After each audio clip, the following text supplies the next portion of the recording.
Hey, in this quick video, we're going to be talking about the U.S. tax system and more specifically, how to calculate your taxable income. If you live in the United States, you know that we have a progressive tax system. And how that works is the more money you make, the more that you pay in taxes. But it works a little bit different than most people would think. And so what you see here in front of you, this is the U.S. federal income tax bracket. This is the most recent bracket as of 2018. And so if you're viewing this video at a later date, just keep in mind that this is something that might change. So this is as of 2018. So notice when I mentioned progressive tax system, the more income that you make, the more that you're taxed. And so here we can see that the first from 0 to 9,525, if you're single, is taxed at 10%, and then the amount over is taxed at a higher rate, to where from 200,000 to 500,000, you're taxed at 37%. So the way that you read this here is we have a number of different rates here, and this is what you pay in taxes on a certain amount of money. And then there's your filing status. And so filing status varies from single to married to head of household, which you'll know in many instances is somewhat similar to single, but not completely identical. So your filing status in many ways dictates how much you pay in taxes. And so if you're single, you'll notice that you have a different kind of tax rate, if you will, or the taxes vary versus if you are married. So what we're going to be doing is we're going to calculate the taxes we would pay on $61,000, which is the median income, household income here in the United States.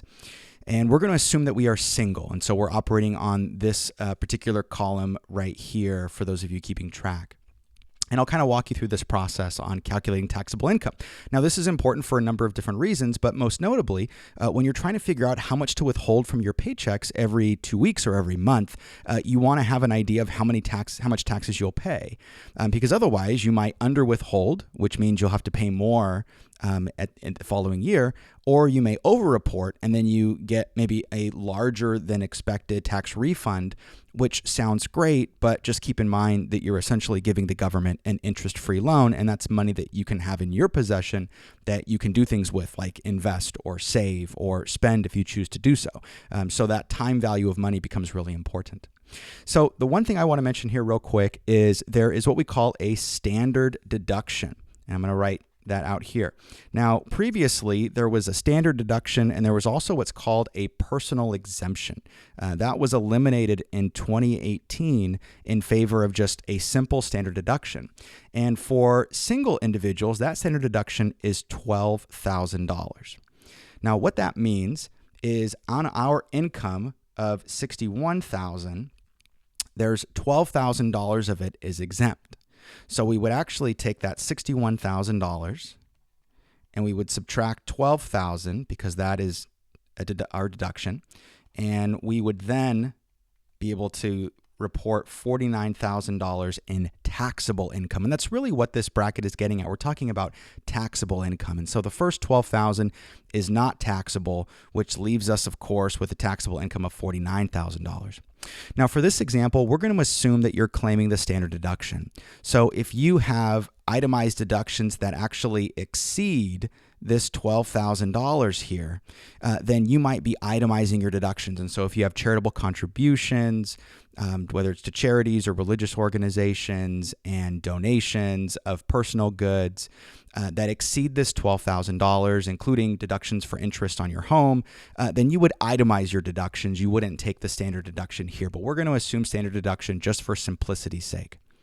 So we've got $49,000 in taxable income. Now on this first rate here, which is $10,000, note that up to $9,525, for the first $9,525, we are paying 10%. So 10% of our first $9,525 is going to be $925. So that's the first amount of money that we're paying. Now, the next thing that we do is we're going to be taxed on the difference between that first $9,525 and $38,700. Now, that amount is $29,175. That's the difference between these two numbers here, and that's going to be taxed at 12%. So by doing the math, multiplying that difference, which is $29,175 by 12%, we're going to be paying $3,501 in taxes at that second tier, if you will. Now, because we still have taxes remaining, right? So we're making $49,000 up here. So we know that we are exceeding the top range of this particular bracket. So now we're going to be paying the difference between $49,000 right here and $38,700, which comes out to $10,300, of course. And so that we're going to be paying at the 22% rate. So notice now, the more income we make, we're now in this much bigger jump from 12% to 22%, which is going to require a bigger payment of taxes. Now, fortunately or unfortunately, depending upon how you look at it, we're not paying the full amount, right? We're not going from 38 all the way to 82, which would be a more sizable jump. We're going from 49,000 to 38,700. So if you do the math and multiply the $10,300 that we are owing or that is our taxable income by the tax rate of 22%, you will get $2,266 altogether. Now, to determine how much you owe in taxes, what you would do is you would simply add these three figures together. And so if you take $925, add it to $3,501, and then $2,266, you should get $6,692. Give or take, because there's going to be some change on this one here. So this is what you would owe in taxes. Now, again, I want to highlight that this assumes the standard deduction of $12,000. This assumes that we're not going to be itemizing deductions. And this also doesn't assume that we're going to have any additional exemptions. And so think like child tax credits or credits for going to school and those types of things could also reduce your taxable income as well, assuming not only you exceeded the standard deduction, but you obviously had those things. So this isn't going to be a perfect thing that applies to everybody. But what's helpful on this is now we can use this figure to figure out how much we actually pay in taxes. And so if you're withholding, let's say $300 bi-weekly, so you get paid twice a month, paying roughly $600 on a monthly basis. And then, of course, multiplied for a year, you're paying $7,200 on an annual basis.